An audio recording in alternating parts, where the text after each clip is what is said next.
Hi friends, today we're going to work through the challenge of writing a limerick poem. You have already written the first two lines, as I have as well, and you remember that there's a particular pattern that we follow for limericks. We say that it's kind of like a limerick sandwich.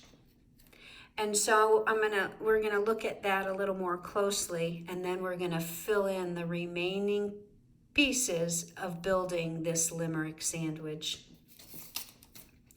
So when you start, you're going to remember there are three different parts that kind of like the top bun and the bottom bun. And the bun is the same, right? It's just that the top piece of the bun is a little bigger. There's two lines and the bottom just one. But this is the same. So the top two lines should rhyme with the bottom line.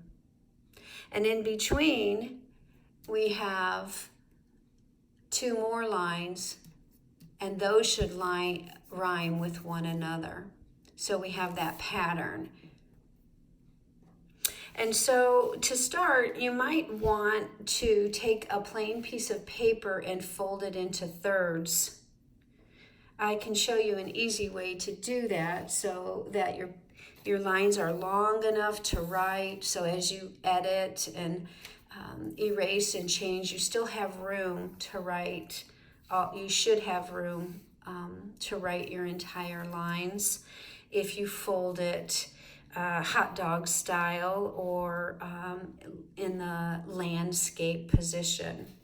So we're going to put that in the long side of the paper in front of us, not portrait or hamburger style, but we're going to turn it so it's the wider part of the paper, the landscape. And now if you take your paper and you just kind of curl it until the ends meet. Once you have that curl where the ends meet, you're not going to fold it there. You're going to tuck that curl and that one until they meet right about at the curve. And then you're going to take that paper and just push down to make your fold.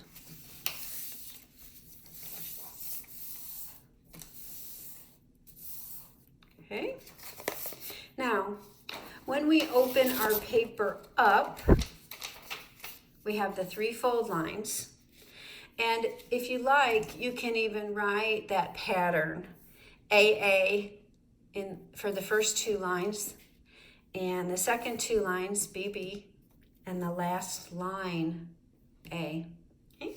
And then you can fill in your limerick there.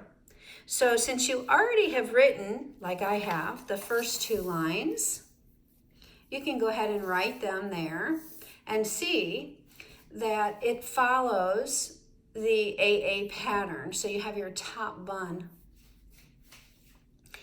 There once was a teacher named Mrs. Jett who did not want her students to fret.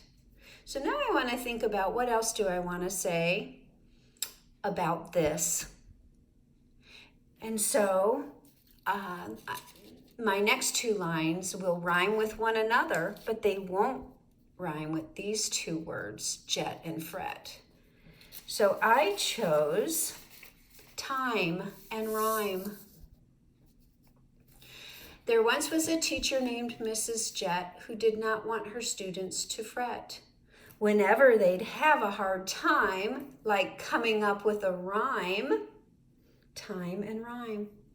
BB. So now I'm ready for my last sentence. And it's going to have to, the last word is going to have to rhyme with jet and fret. So I had to think of words, and I thought of the word met. And here's how I finished my limerick. They'd work through it till the challenge was met. So there's my limerick. I hope you're inspired, and let's read it all together. There once was a teacher named Mrs. Jett who did not want her students to fret.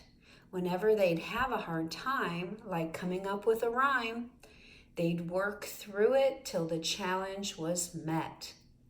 So I know you're going to work through yours and meet that challenge. And if you need to take a break, stare out the window, make some silence, maybe put on your hat, your head warmer, maybe you want to wear what you chose to put on your head to think about, like Goonie Bird did. Maybe you want to wear that to our Zoom meeting. Can't wait to see you there.